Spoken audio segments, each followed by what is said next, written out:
Well, the Clintons going on defense over their dollars after several gaffes this month about the family's finances. Hilary claiming that she and her husband were dead broke after leaving the White House. And in another incident, she said because they pay ordinary income tax, they are unlike a lot of people who are truly well off. Well, now former President Bill Clinton trying to set the record straight. It is factually true that we were several $1 million in debt. Everybody now assumes that what happened in the intervening years was automatic. I'm shocked that it's happened. I'm shocked that people still want me to come give talks. And so I'm grateful. Well, joining me now, a bright group of women. Lee Carter, a PR and communications expert with Melansky, Luntz & Partners.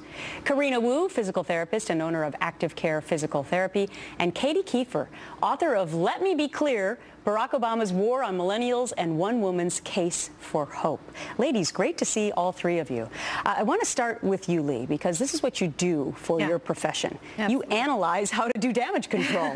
So how are the Clintons doing right now? They're not doing very well. I think they're breaking three of the cardinal rules of damage control. The first is Bill is usually so good, and the first thing he did was repeated the problem. He said, she's not out of touch. When you know anything about media training, you never repeat what the problem is. You're supposed to go in and start demonstrating the opposite, if that's what he was trying to do. I don't blame him for going out there and really defending her, but he's not doing a very good job for a couple of reasons. I mean, it's reminding us, first of all, how much better he is at communicating than she is. I mean, he's way more likable. He's way more natural. He got out there and said, look, we like to go to the grocery store. We're so grateful for our success. What if she had started out there and said, you know what? I'm so thankful for all the opportunities that I've had. And the reason I'm running is that I want more people to have the economic opportunities we had. Or not bring it up at all, because quite technically, she's the one who started this whole thing. She wasn't even asked the question. Karena, where do you fall on all this? Well, first of all, thanks for having me back. But secondly, I have to say that I do have some strong views on all parties involved, being that I went to high school with Monica Lewinsky. Wow. So she made a significant impact into those Clintons, right? But where I fall is they're not doing a great job on the damage control.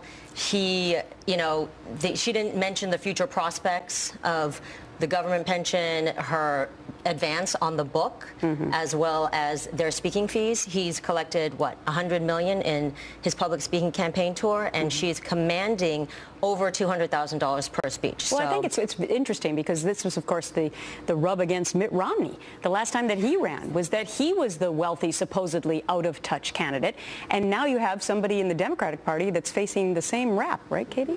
Yes. What the interesting thing about what Hilary and Bill are doing right now is it's the exact same thing that Barack and Michelle did when they were trying to win the millennial vote in 2012. They both told this tale of we were so in love but so broke. So they tried to feign that they're Cinderellas.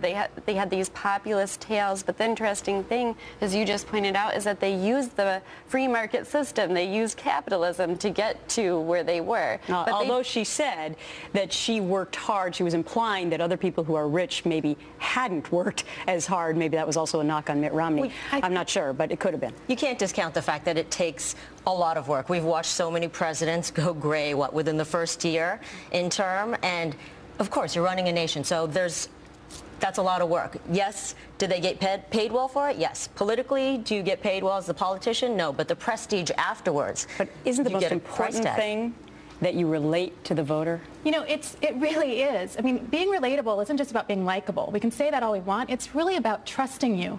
It's really about saying, I trust you to do the right thing by me, and people don't trust someone they can't relate to. And I did a focus group with a bunch of women right after this happened.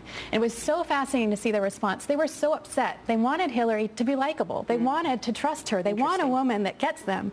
They saw it got them so upset, not just because of what she said being so out of touch about being broke, but also she said something that was really interesting. She said, we had no money when we got there.